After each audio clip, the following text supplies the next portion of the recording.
My life is a storybook of God's manifestation.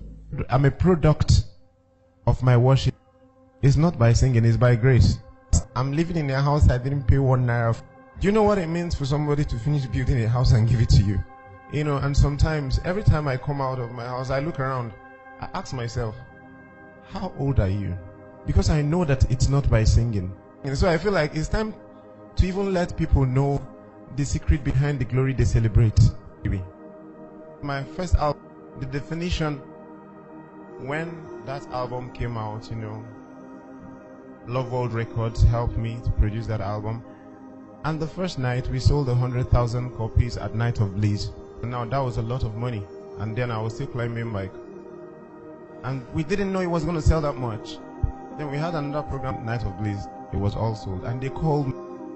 They said, we made money from your CD. We would like to give you 1 million. Eh? I thought, 1 million? That's a lot. So I called my mom. God bless my mother. My mom took me to church every day of my life. Scripture Union. SU, yeah. And she said, you know it's your first fruit. Leave it for them. And I thought, 1 million naira. And she that is telling me leave it for them, she didn't have 1 naira. I mean, me and my mom, we hawked together in Enugu. I will hawk this direction, she will hawk that direction. So she would have thought that, you know, this is a breakthrough, 1 million, God. And she said I should, you know, leave it for them as my first fruit. Well, I didn't have a choice but to obey her. So I told them, no, I don't want. Are you sure? I said, I don't want.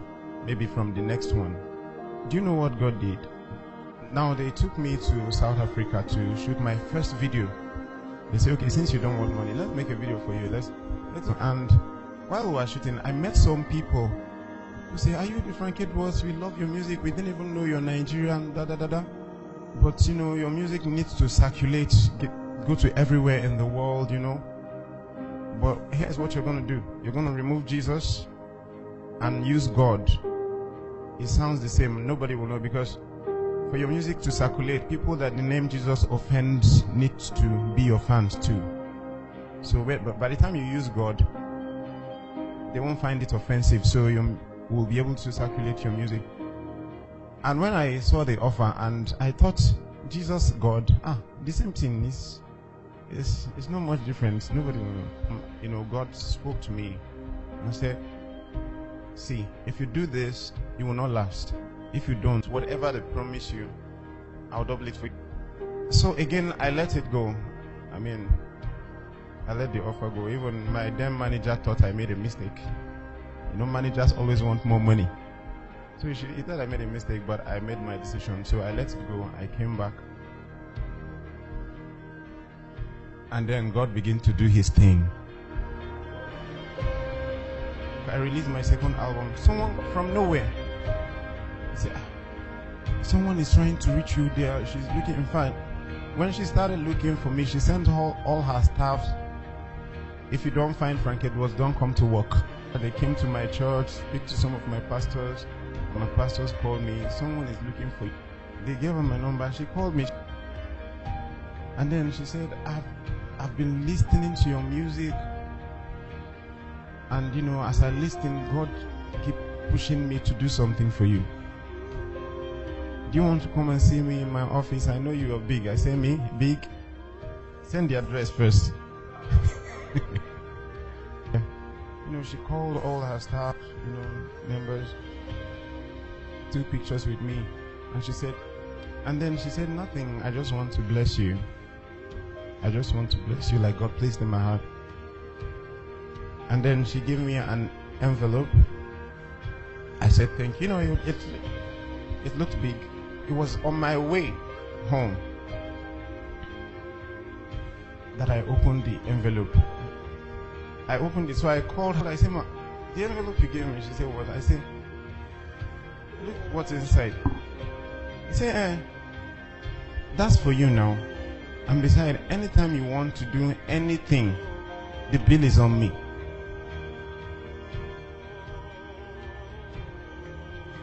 Okay, then now I have $10,000. I didn't do anything for you. I didn't say nothing. I said thank you. I went home. I removed my tithe and my seed. That's very important as well. The upper week, they say someone is looking for you. He gave the person my number. I played your music, it blesses so much, and God places in my heart to bless you. Can you come to my house? I went there. The same story. You know, God does not make empty promises, and He knows how to cause the chain reaction. You know. Then the upper week, this other woman called me. Where do you live? I said, I live in Allen. I mean, then I already have a good home, and I'm very comfortable. And she said, Ikeja is noisy. How do you create your music in that noisy environment? She said, would you like to move to VGC? And then, you know, the first thing I did was calculate how much a plot of land is in VGC, even. That's if you find. So when I make the calculation, and that's why I said, I'd love to, but now I have other things I'm working on that I need to do with money. So this is not. And she said, okay, when will you like to move? So I said, I'll work on it. You know, I was thinking I would pay for it. And the next thing, I saw trucks in my house. Trucks. As I say, what would you like to take out of this house, or what would you like to live here? So as I talk to you, I didn't lose the other place. I have the two. I say, what would you like to take out here?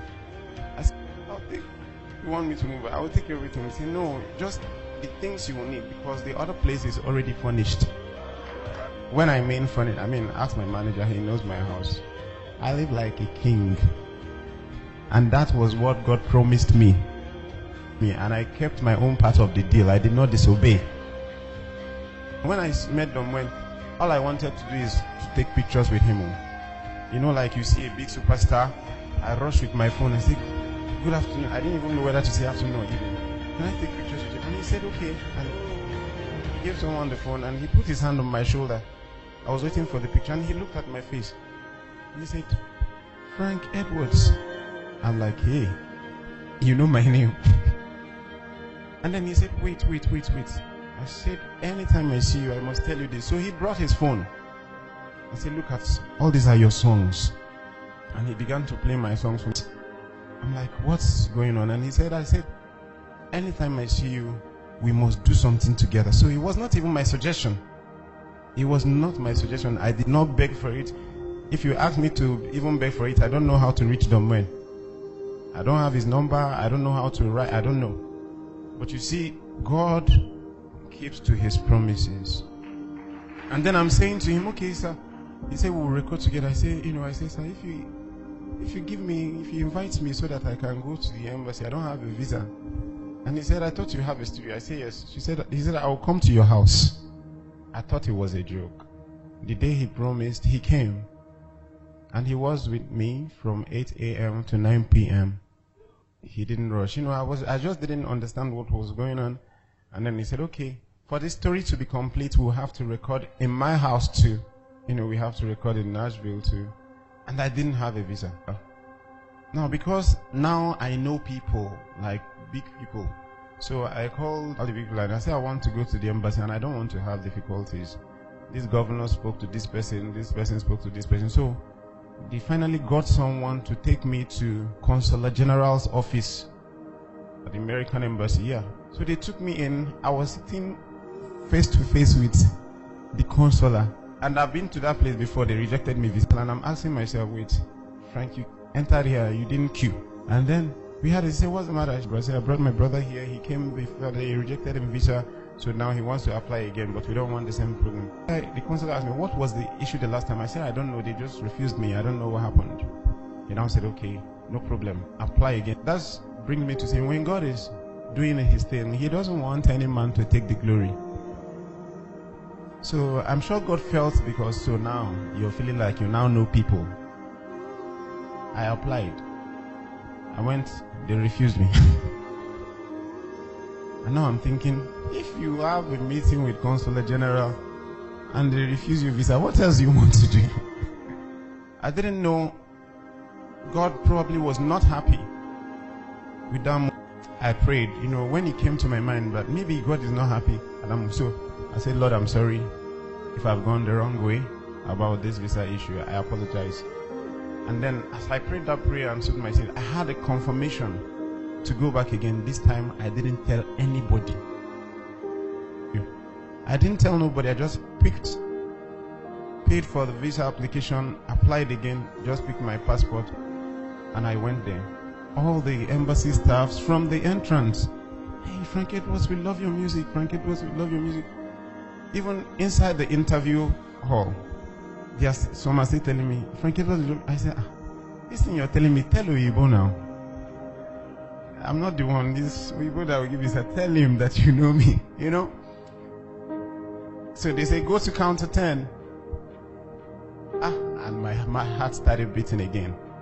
I didn't know that God has gone ahead. And here I'm standing before this lady. At one glance, she just started smiling. I don't know why. So I came close. She said, how are you? I said, I'm fine. And she said, I love your music. That was the end. She said, you are amazing at the experience. And I left, then a few days later, I collected my visa. And that's how I got to the visa. I went to America, and we are done with our album.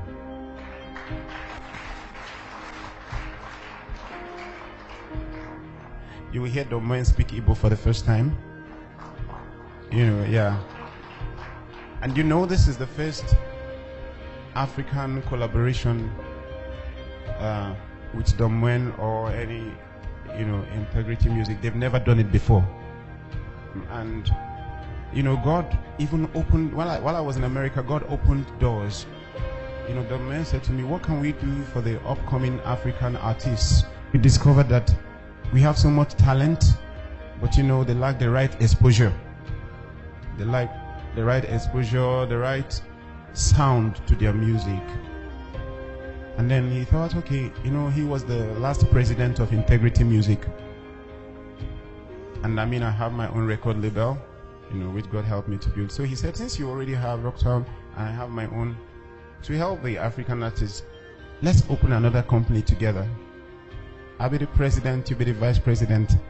And I thought, that's cool, vice president.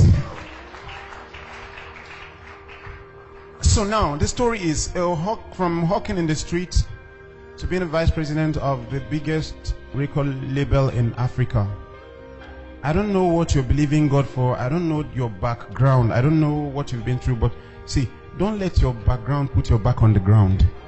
It doesn't matter what you have done. It doesn't matter who gave birth to you. It doesn't matter, they say, in your family they don't marry. In your family this, in your family that. Tell them, this is me. He who is in Christ is a new creation. All things has passed away. Everything has become new.